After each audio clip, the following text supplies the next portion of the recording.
네, 안녕하십니까. 여기는 미국 로스앤젤레스입니다. 12월 디셈버 3일입니다. 일요일 오후 1시경입니다.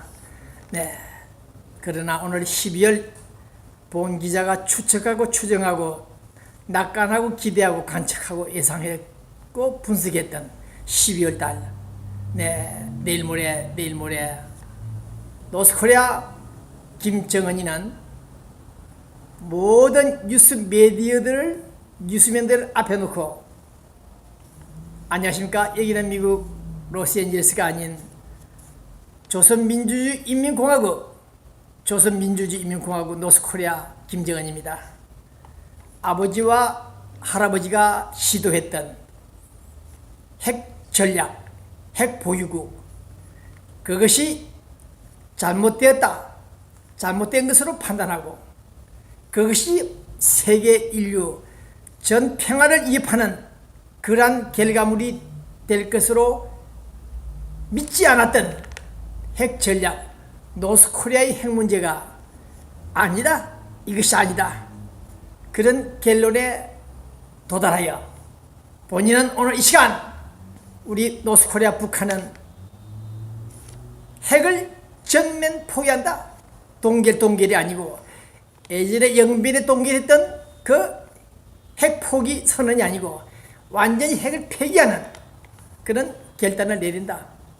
다시 말하면 여기는 조선민주주의인민공화국, 우리는 핵 전략이 인류 평화에 미치는 영향이 지대하다는 사실을 인지하고 반성하고, 오늘부터서 전면적인 북한 핵 전략을 포기한다.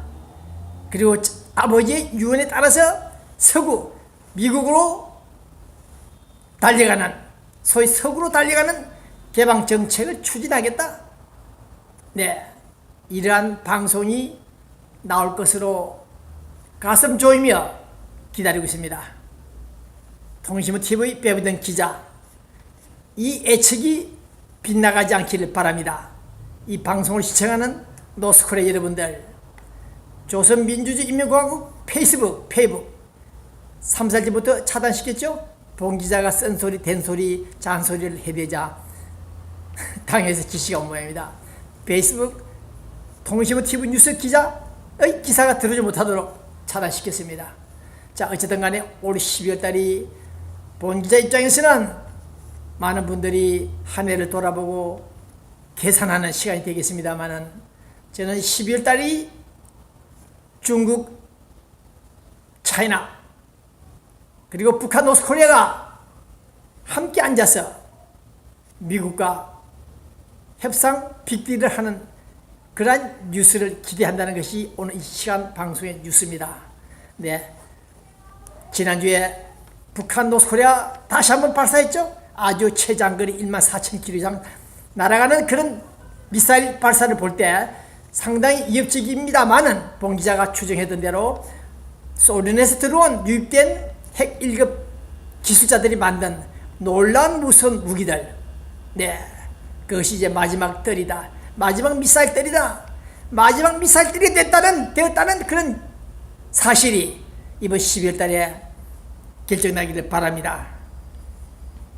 오늘 우리는 북한 핵 문제가 이제 해결될 것으로 기대되는 이 시간에 또 한번 우리는 사우스코리아 문재인 정부를 바라보고 있습니다. 지금 여론이 댓글, 페이스북, SNS 등에 들어오는 글들을 모두 본 기자가 체크해 보니까, 물론 수만 명에 불과하겠습니다만은 그 파급 효과가 상당히 크다, 위험하다. 문재인 정부가 그 도둑놈들, 사기꾼, 범죄 조직단들이 내년부터는 콘에 몰릴 것이다. 헌법까지 개정하려는 그 사실을 한번 본 기자가 분석해 보니까, 요놈들이 자유 민주적 기본 질서를 향유하고 보존하고 수호하겠다는 그 세력들을 모조리 제거하고, 북한과 남북 공산, 어쨌든 연합체를 만들려고 하는 것이 이들의 업무다, 그런 결론에 도달했다. 지금 여론 조작을 하는 그 여론조사 기관이 있죠. 이놈들 사기꾼들입니다. 네, 조사할 필요가 있는데, 여론은 지금 바닥에 떨어진 것 같습니다. 문재인 내년에는 아마 살아남기 힘들 것으로 봉 기자는 내다보고 있습니다.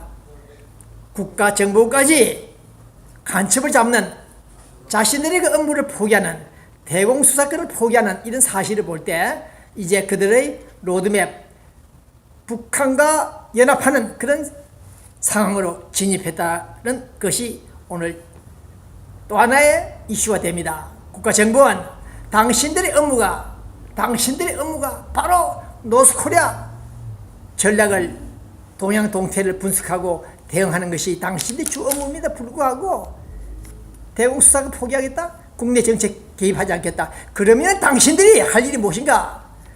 통일신문 TV 배보정 기자 개인 유산 상속금 50만 달러 오는 것도 차단시키는 그 업무가 당신들이 할 일인가? 이 도둑놈들. 어쨌든 봉 기자 오늘 국가정보원의 행태나 문재인 정부 주사파들의 행동을 볼 때 이것은 안 되겠다. 레드라인을 이미 통과했다. 초과했다. 그런 점에서 앞으로 우리 대한민국 국군과 일부 보수 세력들이 어떤 액션을 취할 것인지 두고 보겠다. 자, 이제 봉 기자는 장성택, 김정은이를 후계 구도로 만든 아버지 김정일부터 지시를 받아 후계 양성을 했고 후계자로 등극되는 시간까지 수고했던 그 장성택을 처단했다. 시간 관계로 말씀 다 못 드리겠습니다만은 봉 기자만은 처형당하지 않았다. 화염 방사기로 쏴 죽이서 죄도 남기지 않았다. 그런 등등 뉴스는 아니다. 과장이다. 쇼다. 내 장성택이는 어딘가 있다. 정치부 수용소 있을 것이다. 개심지에 걸려가지고 등등. 자, 그래서 그러나 봉 기자도 근거 없이 추측으로 분석으로 말했으며 북한 노스코리아 향해서 장성택이를 죽였다면 처형당하는 현장 사진을 공개하라. 공개하지 않는 한 믿지 못하겠다는 것이 봉 기자 주관이었는데 어제 그저께 한국서 북한 갔다 온 사람이 찍은 사진 제가 인터넷 등 뉴스에 많이 올라가 있죠. SNS에. 네, 장성택이의 형 두 사람이 있다고 합니다. 작은 형, 큰 형. 이 두 사람이 애국 열사능. 그러니까 서울 같으면은 국립묘지죠. 그 애국 열사능에 두 묘비가 있습니다. 네, 묘가 있습니다. 아직 건재합니다. 제거하지 않았습니다. 이런 맥락에서 볼 때 장성택이의 처형은 아니다. 장성택이가 처형했다면은 그들의 가족 일가들은 모조리 숙청됐다. 그런 점에서 볼 때 봉 기자는 장성택이가 살아있다는 것이 봉 기자의 주관이 맞습니다.